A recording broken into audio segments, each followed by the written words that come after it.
भगवान उनका भी सुनते हैं।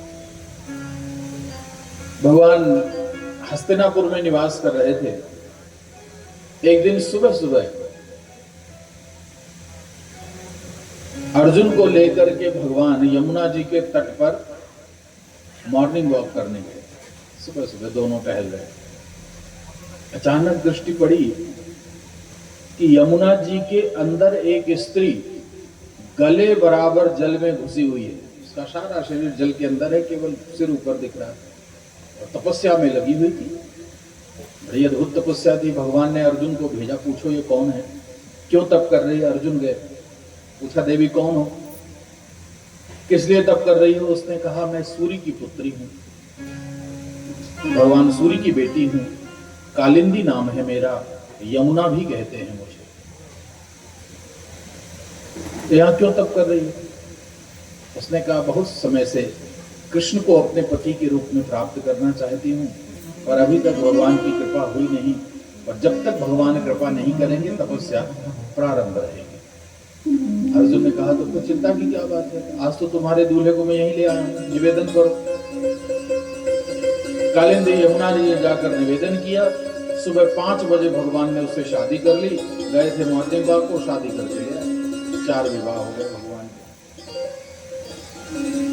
5वां विवाह, विंद अनुविंद नाम के 2 भाई थे, उनकी एक बहन थी, उसका नाम था मित्र वृंदा। विवाह करना चाहती थी भगवान से, जैसे रुक्मिणी ऐसे मित्र वृंदा। भगवान के पास प्रस्ताव भेजा कि प्रभु शादी कर लीजिए हमसे। तो भगवान ने ये सोच रखा कि मैं शादी के लिए किसी को मना नहीं करूंगा। जानते क्यों? पिछली बार जब भगवान राम के रूप में लीला कर रहे थे तो शूर्पणखा ने भगवान पे विवाह प्रस्ताव रखा, भगवान ने मना कर दिया।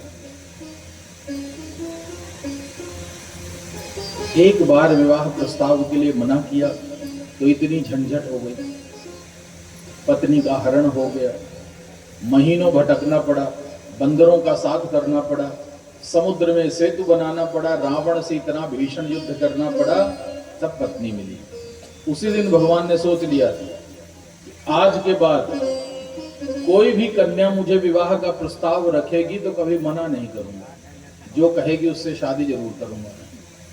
इस बार भगवान मना नहीं कर रहे किसी को। मित्र वृंदा ने कहा विवाह कर लीजिए, भगवान ने कहा कर लेंगे। पर भाई, मेरे दोनों भाई तो महाराज बड़े विरोध में। भगवान ने कहा चिंता मत करो। गए, विंद अनुविंद से युद्ध किया, युद्ध में दोनों भाइयों को पराजित कर दिया। मित्र वृंदा नाम की कन्या से विवाह हो गया। 5वां विवाह संपन्न हुआ। 6वें विवाह की बात आई। कौशल देश के राजा थे, नग्नजित नाम था उनका। उनकी एक कन्या थी, सत्या नाम था, नागरजिती भी कहते हैं उसको। अयोध्या के बगल का ही देश कौशल देश कहलाता, और अब दोनों फिर एक हो गए तो पूरा अयोध्या ही हो गया है।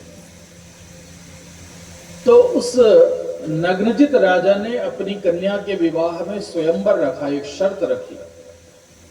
उसने 7 बैलों को खिला पिला करके इतना हृष्ट पुष्ट कर दिया था और उनको एक बाड़े में बांध छोड़ दिया था, बांध के नहीं रख दिया।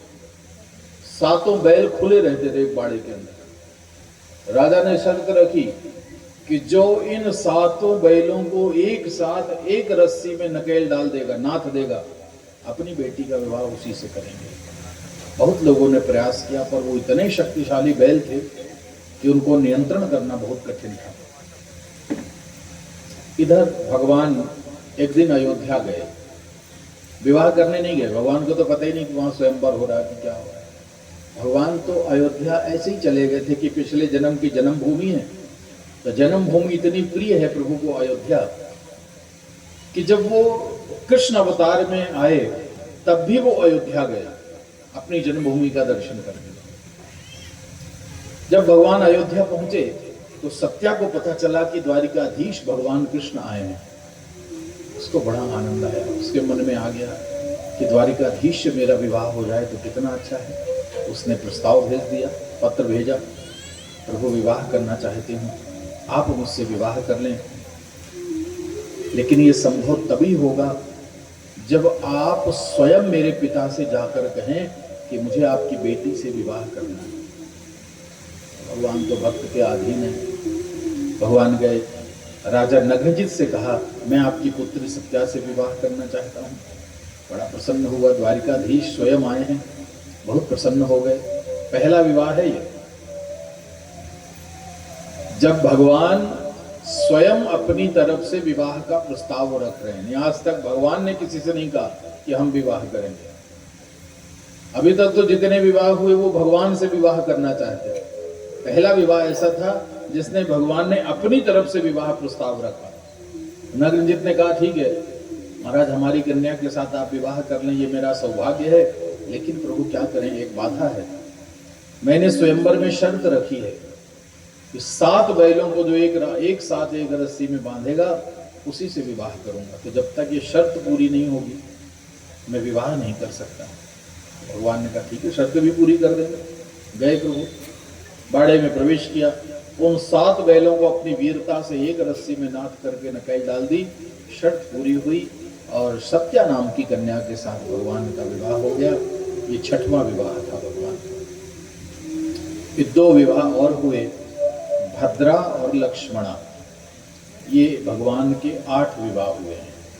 अष्टपटरानियां थी भगवान की। 8 विवाहों के बाद सुखदेव जी ने कहा, अभी और कथा आगे है। एक और विचित्र प्रसंग है। एक भौमासुर नाम का असुर हुआ।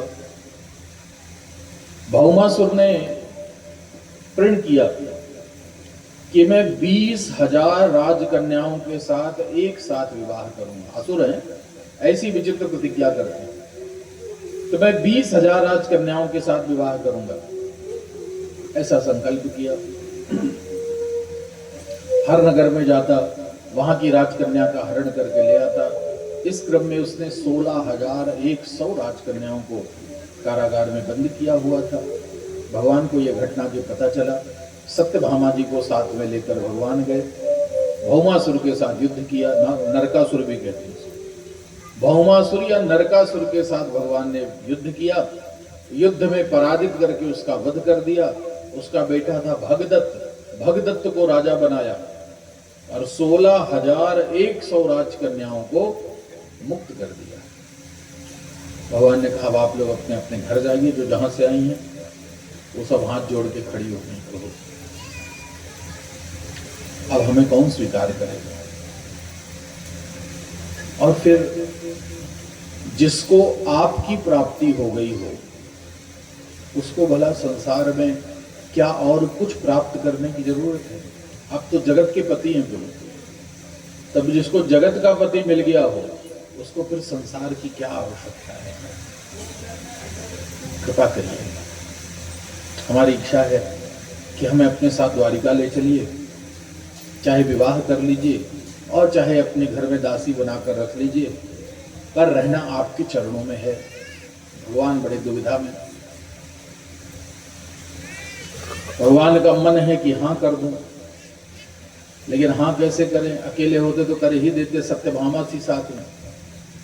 तो सत्यभामा के कारण हाँ भी नहीं कर रहे और ना भी नहीं निकल रहा। भगवान ने बड़े संकोच में एक बार सत्यभामा की ओर देखा। सत्यभामा तो प्रभु के मन की बात जानती थी। मुस्कुरा करके कहा, प्रभु ले चलिए इनको, मैं अपनी बहन बना करके इनको अपने साथ में रखूंगी। भगवान बहुत प्रसन्न हुए। 16,100 कन्याओं को ले आए भगवान। एक ही मंडप में एक ही समय उन सब के साथ भगवान ने विवाह कर लिया। अब भगवान के विवाहों की संख्या हो गई 16,108। ये प्रमुख विवाह है। बहुत बार लोग आक्षेप करते हैं कि ऐसा भगवान को नहीं करना चाहिए, या कभी कभी लोग कहते हैं कि भगवान ने इतने सारे किए थे तो हम भी 2-4 तो कर ही सकते हैं। पर भगवान की बराबरी क्या कोई कर सकता है? भगवान ने किन से विवाह किया जानते हैं? भगवान ने उन कन्याओं से विवाह किया जो समाज में उपेक्षित कन्याएं हो गई, जिनको समाज स्वीकार नहीं करता, उनसे भगवान ने विवाह किया। तो कृष्ण की कोई बराबरी कर सकता है? एक संसार की उपेक्षित कन्या से कोई विवाह कर ले, क्या संभव है? कृष्ण है जिसने समाज को एक नई दिशा दिखाई है। उन 16,100 उपेक्षित कन्याओं के साथ भगवान ने विवाह करके उनको नाम दिया, स्थान दिया, अपना आश्रय दिया। ये कृष्ण की लीला है। अब भगवान के विवाह हो गए 16,108। ये प्रमुख विवाह हैं। इससे और भी ज्यादा भगवान के विवाह हुए थे। ये तो केवल एक छोटी सी गिनती आपको बता रहे हैं। विवाह के बाद अब गृहस्थ आश्रम में प्रवेश हुआ। गृहस्थ में रह करके भगवान ने छोटी छोटी लीलाएं भी की और गृहस्थ आश्रम उचित लीलाएं की। जो एक सामान्य मनुष्य गृहस्थ में रहकर लीला करता है, वैसी भी लीला भगवान ने की। ऐसा नहीं कि भगवान है तो बड़ी बड़ी लीला ही करेंगे। यदि 7 कोस का गोवर्धन उठाया था भगवान ने, तो फिर यमुना के किनारे की मिट्टी भी खाई थी। ये भी लीला की। बड़े बड़े असुरों को मारा है तो माखन चोरी भी की भगवान ने। 16,100 गोपियों के साथ नाचे हैं प्रभु रास मंडल में। पर इन्हीं गोपियों के इशारे पर भगवान भी बहुत नाचे। 16,000 गोपियों को नचाया, उसके पहले भगवान स्वयं उनके इशारे पर नाच चुके। ताही अहीर की छोहरिया, छछिया बरछाछ पे नाच नचावे, ये भगवान है। एक दिन की लीला है। एक दिन नारद जी स्वर्ग से चले आ रहे थे। अब नारद जी तो बड़े कौतुकी हैं। स्वर्ग से एक पारिजात का पुष्प ले आए, द्वारिका में प्रवेश किया। भगवान राज सिंहासन पर बैठे हुए थे। बड़ा सुंदर पुष्प पारिजात का स्वर्ग में मिलता है, स्वर्ग के अलावा कहीं नहीं मिलता। और उस पुष्प की विशेषता है कि वो कभी मुरझाता नहीं है, हमेशा ताजा रहता है। पेड़ से अलग होने के बाद भी वो पुष्प ताजा ही रहता है। तो वो पारिजात का पुष्प सिंहासन पर बैठे हुए भगवान को दे दिया। भगवान ने देखा बगल में रुक्मिणी जी बैठी थी, पुष्प दे दिया रुक्मिणी को। अब नारद जी ने देखा तो एक लीला आ गई उनके मन में। घूमते फिरते पहुंचे सत्यभामा के कक्ष में। थोड़ा उदास लग रहे थे, प्रणाम किया तो सत्यभामा ने पूछा, क्या बात है नारद, आज बहुत उदास लग रहे हो? कुछ नहीं माता जी, अभी अभी राजसभा से आ रहा हूं, वहां एक ऐसा दृश्य देख लिया जिससे मेरा मन बड़ा उदास हो गया। क्या देख लिया? नारद ने कहा, कुछ नहीं है तो आपकी ही बात, लेकिन बोलने में बड़ा संकोच लग रहा है।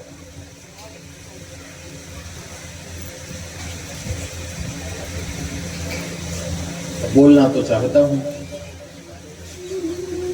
लेकिन बहुत संकोच लग रहा है। नहीं नारद, बताओ तो, मेरे विषय की बात है और मुझे ही नहीं बताओगे, क्या बात है? बताना तो चाहते थे। नारद ने कहा, माता जी मैं स्वर्ग से आ रहा था, अचानक मुझे याद आया कि आपको पुष्प बहुत अच्छे लगते हैं, तो एक पारिजात का पुष्प मैं आपके लिए ले आया था। सोचा था आपको दे दूंगा, लेकिन रास्ते में भगवान मिल गए, तो मुझे लगा कि मैं दूंगा तो शायद आप इतने प्रसन्न ना हो। भगवान यदि ये पुष्प देंगे तब आपको ज्यादा अच्छा लगेगा। तो मैंने ये कह करके दिया कि प्रभु ये पुष्प सत्यभामा के लिए है, उनको दे दीजिएगा। लेकिन भगवान ने तो मेरे सामने ही वो पुष्प रुक्मिणी को दे दिया। तो मुझे ऐसा लगता है कि भगवान आपसे प्रेम नहीं करते, प्रेम तो रुक्मिणी से करते हैं। सत्यभामा को लगा बात तो सही है, मैं तो अभी तक धोखे में थी कि सबसे ज्यादा हमसे ही प्रेम करते हैं भगवान, लेकिन इतना दुर्लभ पुष्प भगवान ने रुक्मिणी को दिया, इसका मतलब प्रेम तो रुक्मिणी से ही है। बस नाराज हो गई नारद जी, तो वहां से निकल गए। अब कुछ समय बीता, जब भगवान श्री कृष्ण सत्यभामा के कक्ष में आए और सत्यभामा को ऐसे नाराज स्थिति में देखा, तो पूछा भगवान ने, क्या बात है देवी, आज बहुत नाराज हो? सत्यभामा ने कहा, प्रभु मैं आपसे बहुत नाराज हूं। भगवान ने कहा, कोई बात नहीं, कोई भगवान से नाराज भी हो जाए ना तो कोई चिंता नहीं करते। एक तो है नहीं, 16,108 है। एक दिन भगवान का ऐसा नहीं जाता कि एकाध नाराज ना हो। रोज ऐसा एक होता ही है कि एक ना एक नाराजी बनी रहती है, इतनी सारी है कि एक एक रूठी रहती है। तब उनको मनाते मनाते भगवान इतने आदी हो गए हैं कि अब कोई रूठ भी जाए तो चिंता नहीं होती, समझ जाते हैं मना तो लेंगे। सबसे ज्यादा नाराज होती है सत्यभामा, उसका कारण भी है। ये इतना क्यों नाराज होती, बात बात में नाराज हो जाती है। क्यों नाराज होती है? इसलिए नाराज होती है क्योंकि ये अपने पिता के घर से सबसे ज्यादा दहेज लेके आई। इसके पिता ने जो मणि दी थी, वो मणि रोज 200 किलो सोना देती थी। अब इतना दहेज जो कोई लाएगा उसका तो सब सहना ही पड़ेगा। घर में ऐसा ही होता है, जो घर से सबसे ज्यादा दहेज लेके आती है उसका नखरा सबको सहना पड़ता है।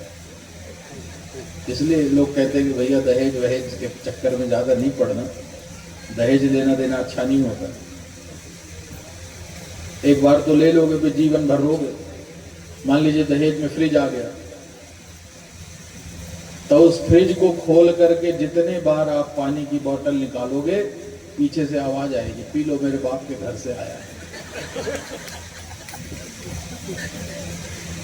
तो दहेज वहेज का इसीलिए महापुरुष विरोध करते हैं, भैया लेना सुख चाहते हो तो दहेज वहेज घर में मत रखिए।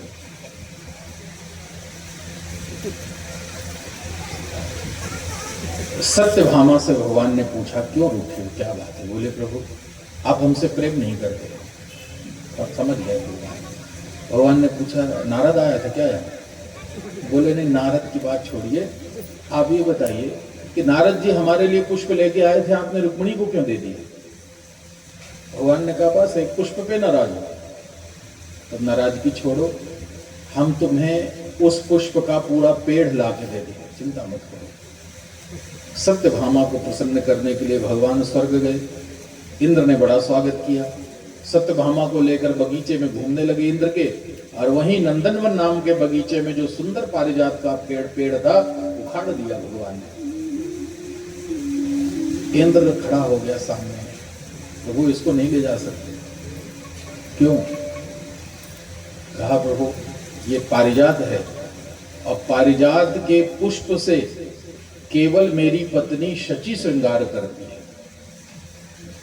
और यदि इसका पुष्प उसने किसी और के श्रृंगार में देख लिया तो महाराज हमारा स्वर्ग में रहना मुश्किल हो जाएगा। इंद्र ने, भगवान ने कहा सेम प्रॉब्लम हमारे साथ है, यदि हम ये पेड़ न ले गए तो हमारा द्वारिका में रहना मुश्किल हो जाएगा। समस्या दोनों की एक जैसी है, हल निकाल लो कुछ। इंद्र ने कहा एक ही हल है, ऐसे तो नहीं ले जा सकते आप, मैं पूरी सेना लेके आऊंगा, आप युद्ध करिए, और पता ही है विजय तो आप ही होगी। मुझे युद्ध में पराजित करके ले जाइए, कह दूंगा हरा के ले गए, क्या करूं? हुआ यही, इंद्र आया, सेना लेकर भगवान ने युद्ध किया। युद्ध में इंद्र को पराजित किया, पारिजात का पेड़ लेकर के आए और धरती पर द्वारिका में सत्यभामा के बगीचे में स्थापित करके सत्यभामा को प्रसन्न किया। ये गृहस्थ की लीलाएं हैं। ऐसी भी लीला भगवान ने की, सबको आनंद दिया। गृहस्थ आश्रम आगे विस्तार को प्राप्त हुआ। भगवान की प्रत्येक रानी को शंकर जी के आशीर्वाद से, शिव पुराण में ऐसी कथा आई है कि शंकर जी ने आशीर्वाद दिया प्रभु को। भगवान ने कहा महाराज हमारे घर में तो बड़ा उत्पात मचा हुआ है। क्यों? बोले रुक्मिणी को एक पुत्र हो गया, अब तो जामवती आदि रानियां कहती हमारे भी पुत्र हो जाए, ये आपकी कृपा के बिना तो संभव नहीं है। भगवान ने कहा प्रभु आप तो सब कुछ सामर्थ्यवान है, फिर भी लीला कर रहे हैं, चलिए आप हमसे मांगने आए तो देने में कोई कमी नहीं रखूंगा। मैं आपको वरदान देता हूं, आपकी प्रत्येक रानी के यहाँ 10-10 पुत्रों का जन्म होगा। तो भगवान की जितनी रानियां थी उनके सब के यहाँ 10-10 पुत्र और एक पुत्री का जन्म हुआ। हिसाब लगाने का 16,108 विवाह थे भगवान के, तो 16,108 तो कन्याएं हुई भगवान की। 16,108 में 10 का गुणा कर दीजिए, जितना संख्या है उतने भगवान के बेटे थे। फिर जितना बेटों की संख्या है उसमें 10 का गुणा कर दीजिएगा तो उतने भगवान के पोते हुए। फिर जितनी संख्या है उसमें 10 का गुणा कर दीजिएगा, उतने भगवान के परपोते हुए। इतना बड़ा वंश विस्तार हुआ ये यदुवंश। यदुवंश की ऐसी अद्भुत कथा का प्रसंग वर्णन किया। ये भगवान के प्रभाव का दर्शन है। ऐसा अव्याहत ऐश्वर्य भगवान का इस यदुवंश का अद्भुत विस्तार किया। अब प्रभाव के बाद आइए स्वभाव में चलते हैं। भगवान का स्वभाव ऐसा है कि एक बार भगवान के स्वभाव को जिसने दर्शन कर लिया, उसके जीवन में फिर भगवान की भक्ति के अलावा और दूसरा कोई भाव आता नहीं।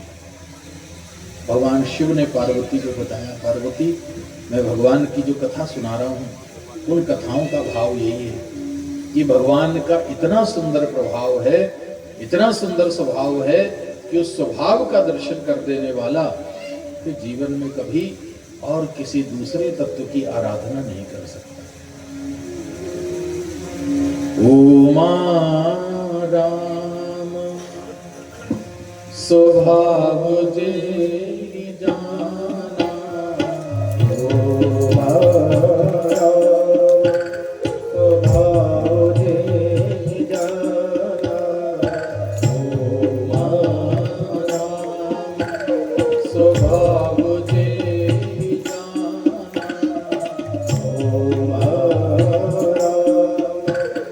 ओमा स्वभाव जे जाना, काही भजन करि भावना, काही भजन करि भावना,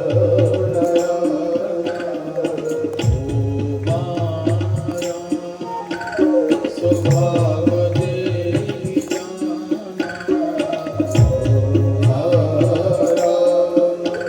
स्वभाव जे जाना। ऐसा सुंदर स्वभाव है भगवान का। परीक्षित ने कहा, प्रभु मैंने सुना है भगवान के एक पौत्र का विवाह किसी असुर जाति की कन्या से हुआ था। ये क्या प्रसंग है? शुभदेव जी ने कहा, सत्य सुना है। बाणस्य तनयाम उषाम उपयेमे यदुत्तमः तत्र युद्धम अभूत घोरम हरिम शंकरयोर्महत्। भगवान के एक पौत्र अनिरुद्ध जी का विवाह बाणासुर की कन्या उषा के साथ हुआ। विवाह तो हुआ, लेकिन इस विवाह में एक और आश्चर्य की बात थी कि भगवान का विवाह, भगवान का युद्ध भगवान शंकर के साथ भी हुआ। ये तो बड़ी विचित्र कथा है, प्रभु सुनाइए इस कथा को। तो कहा, राजा बलि के 100 पुत्र थे। उन 100 पुत्रों में सबसे ज्येष्ठ पुत्र का नाम था बाणासुर। बहुत शक्तिशाली था, 1000 भुजाएं थी उसको। इन भुजाओं की शक्ति को प्राप्त करके संतुष्ट नहीं था। उसने सोचा और शक्ति मिल जाए, आराधना करनी पड़ेगी। किसकी आराधना करूं? नारायण की तो नहीं करूंगा, क्योंकि इसी नारायण ने वामन बन करके मेरे पिता से छल किया था। मैं नारायण की आराधना नहीं करूंगा। किसकी करूं? बोले शंकर जी की आराधना करूंगा। शिव का भक्त हो गया, भगवान शिव की आराधना किया। शिव जी तो बहुत जल्दी प्रसन्न होते हैं, प्रसन्न हो गए। वरदान मांगो, क्या चाहिए? उसने कहा, आप मुझे वरदान दीजिए कि आप मेरे रक्षक बन जाएं। मेरे और मेरी नगरी के ऊपर कोई संकट ना आए। जब भी कोई संकट आए तो रक्षा के लिए आप खड़े रहें। भगवान शंकर तो भोले भाले, ठीक है तथास्तु, तो ऐसा ही होगा। अब शंकर जी रक्षक हो गए तो उसको किसी का डर ही नहीं रहेगा। भय से मुक्त हो गया, इतना अत्याचार करने लगा सबका। इसी बाणासुर की एक बेटी थी, उसका नाम था उषा। बहुत सुंदर कन्या थी। रात में एक दिन आधी रात को नींद खुल गई उसकी सखी बगल में सोई थी, चित्रलेखा, वो भी उठ गई। पूछा क्या बात है? उसने कहा, चित्रलेखा, मैंने एक सुंदर स्वप्न देखा है। स्वप्न में एक पुरुष का दर्शन किया है, उससे विवाह करना चाहती हूँ, क्या संभव है? चित्रलेखा ने कहा, कौन था वो? ये नहीं पता, आकृति मालूम है बस। ठीक है, तो वर्णन करो, मैं चित्र बनाती हूँ। उषा ने जो देखा था वर्णन किया, चित्रलेखा ने अपने अनुमान से चित्र बनाया। देवताओं के चित्र बनाए, बोले नहीं इनमें से कोई नहीं है। गंधर्वों का चित्र बनाया, इनमें से भी कोई नहीं है। विद्याधरों के चित्र बनाए, नहीं इनमें से भी कोई नहीं, बहुत सुंदर था वो। मृत्युलोक के राजाओं का चित्र बनाया, नहीं इनमें से भी कोई नहीं। उसने अपनी कल्पना से द्वारिकाधीश भगवान कृष्ण का चित्र बनाया, तो थोड़ा सा मुस्कुराई। ऐसे ही लगता था पर ये नहीं है।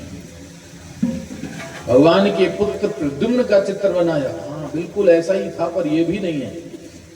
प्रद्युम्न जी के पुत्र अनिरुद्ध का चित्र बनाया, तो लज्जा से उसके नेत्र नीचे झुक गए और मुस्कुरा करके संकेत किया, यही है। चित्रलेखा ने कहा, ये तो भगवान के पौत्र हैं। उसको माया का प्रयोग आता था।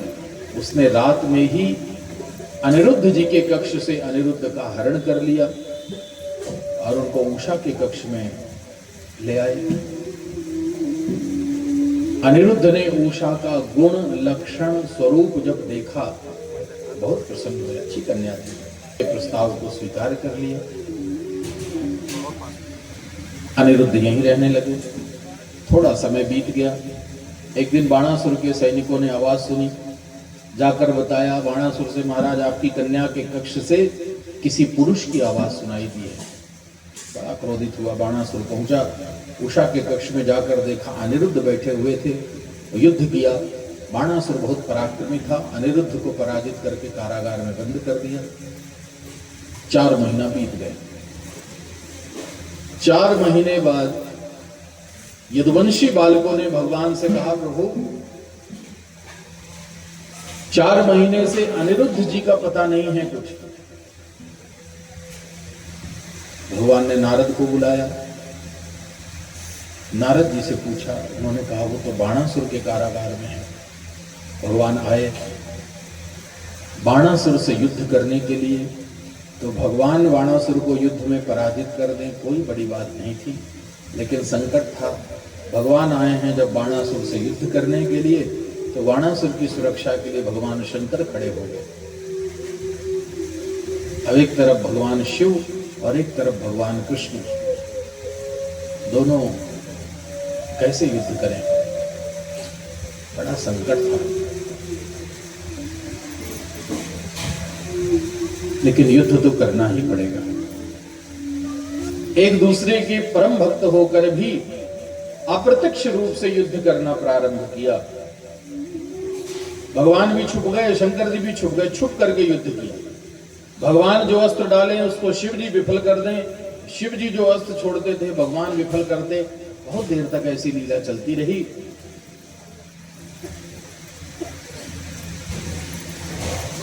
और भगवान ने सोचा ऐसे तो चलता ही रहेगा युद्ध, इसको पूर्ण करने के लिए कोई तो लीला करनी पड़ेगी।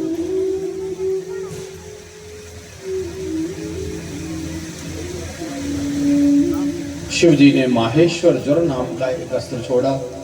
उत्तर में भगवान कृष्ण ने वैष्णव ज्वर नाम का अस्त्र छोड़ा। माहेश्वर ज्वर और वैष्णव ज्वर आपस में टकराए, भीषण युद्ध हुआ। लेकिन ऐसी भगवान की माया कि माहेश्वर ज्वर पराजित हो गया, वैष्णव ज्वर विजयी हुआ। शिव जी को थोड़ा पराजय हुई तो लज्जित हो गए शिव जी, नीचे सिर झुका लिया। भगवान तो बड़े चतुर हैं, मौका छोड़ते नहीं है।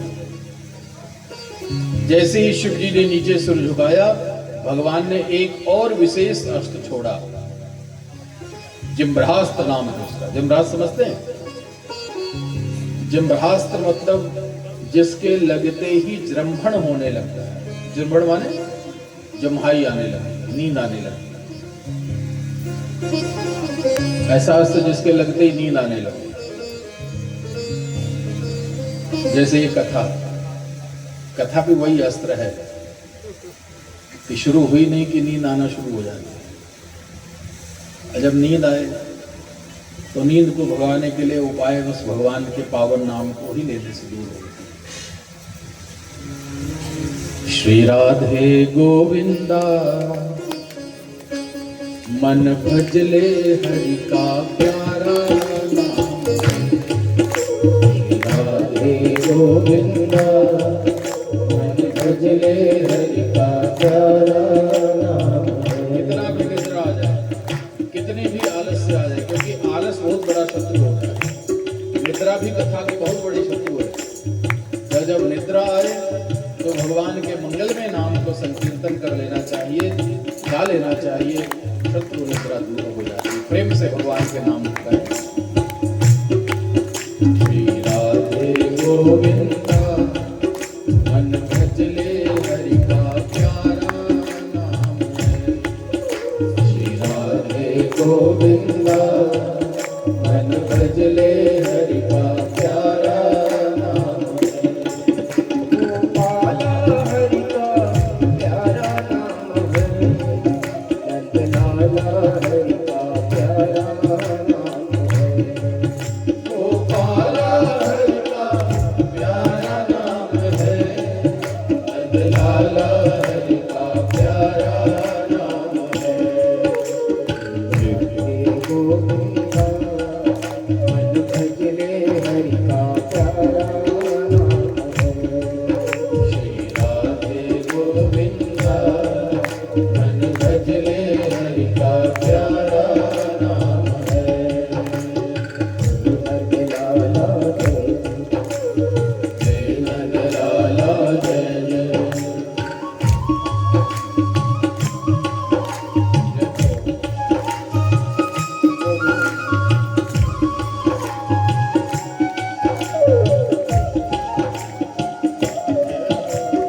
और मुकुट फिर गलगल वाला केशर तिलक लगाए।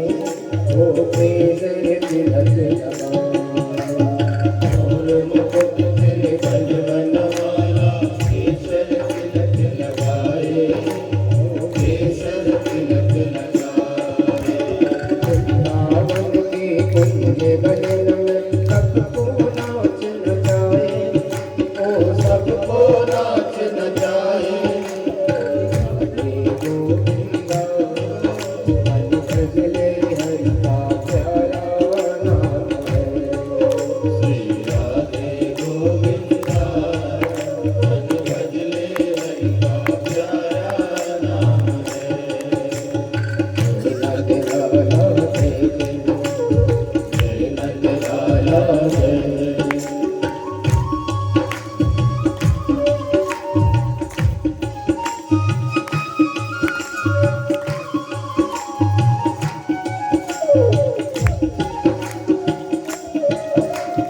यमुना किनारे देव चरारे माधव मदन मुरारी। ओ माधव मदन मुरारी। यमुना किनारे देव चरारे माधव मदन मुरारी। ओ माधव मदन मुरारी। मधुर मुरलिया जपी बजावे हरि ओ हरि सुध बुध सारी। गोविंदा मन भजले हरि का प्यारा नाम है। श्री राधे गोविंदा मन भजले हरि का प्यारा नाम है। नंदलाला जय जय।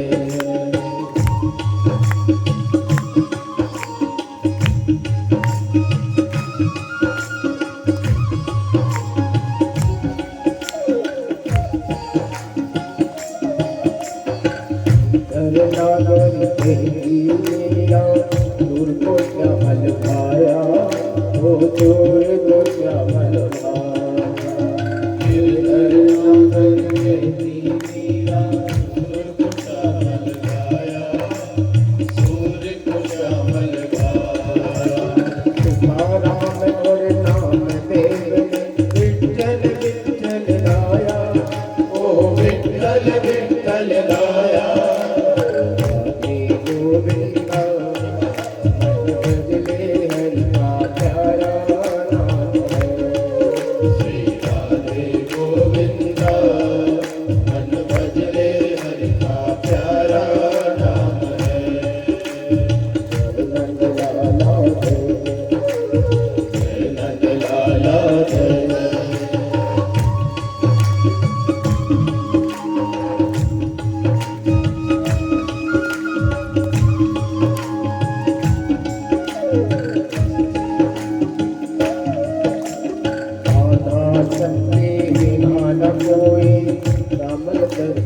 पाए, वो श्यामल दर्शन पाए।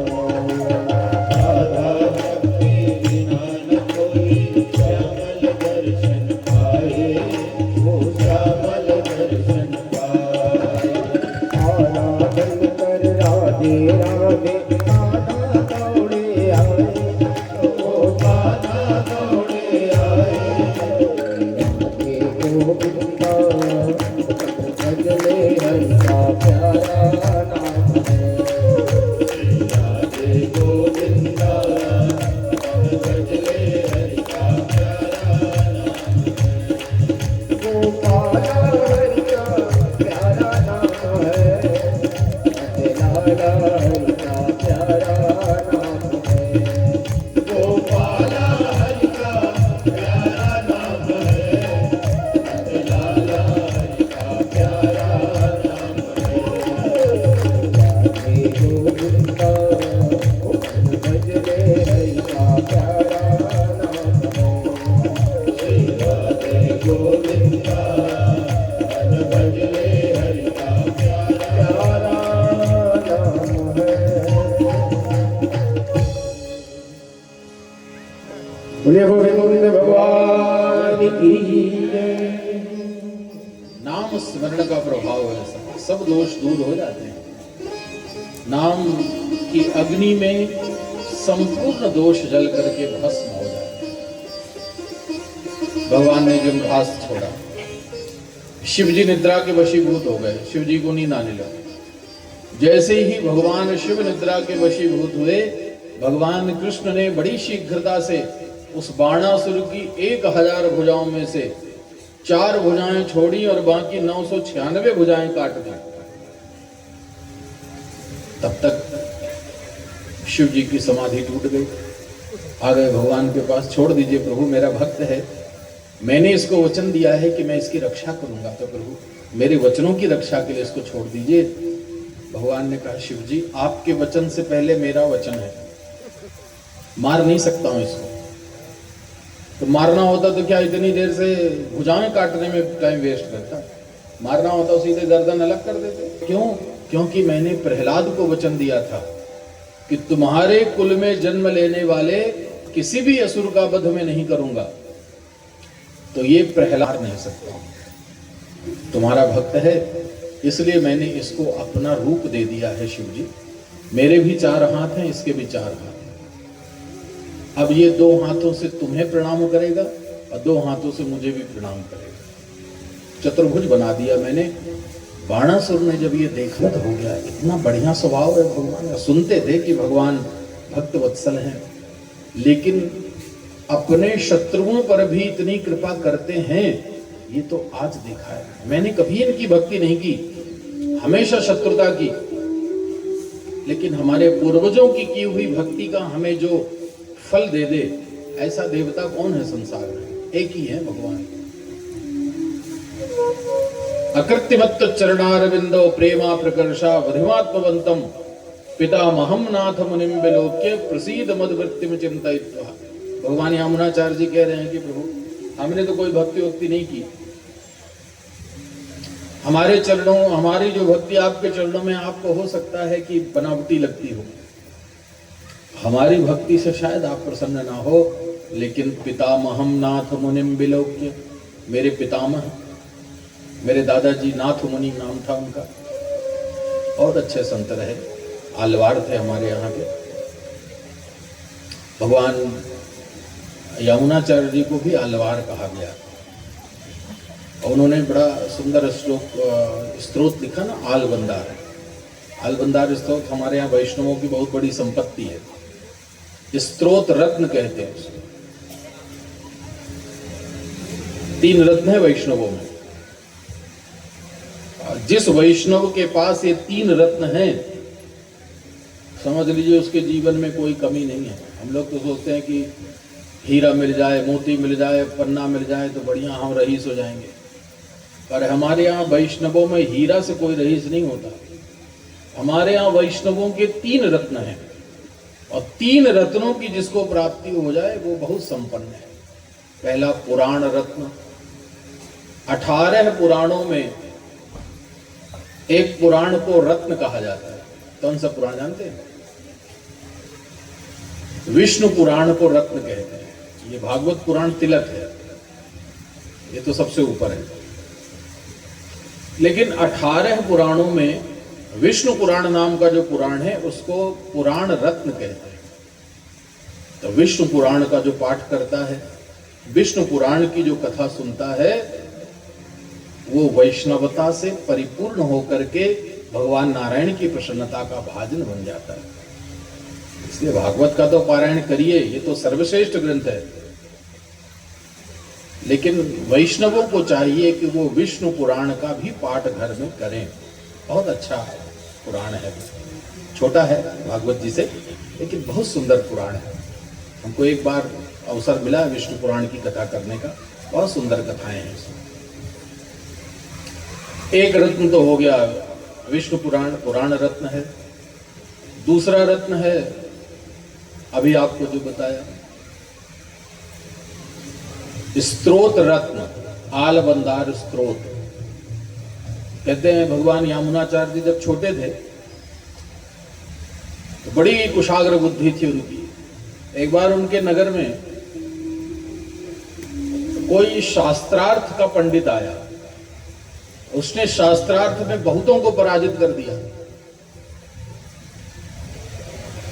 उनके पिताजी बहुत बड़े प्रकांड विद्वान थे और वहां का जो राजा था उनके राज्य की शान थे यामुनाचार्य जी के पिताजी। तो शास्त्रार्थ के लिए निश्चित किया गया कि हमारे पंडित जी के साथ उन महाशय का शास्त्रार्थ होगा। अगले दिन राजसभा में सब एकत्रित हुए और पिताजी के मन में थोड़ा भय था कि बहुत प्रकांड विद्वान है और कहीं शास्त्रार्थ में पराजित कर दिया तो हमारे राज्य की सब मर्यादा मिट जाएगी। यामुनाचार्य छोटे ही थे, उन्होंने जिद की पिताजी मैं भी चलूंगा।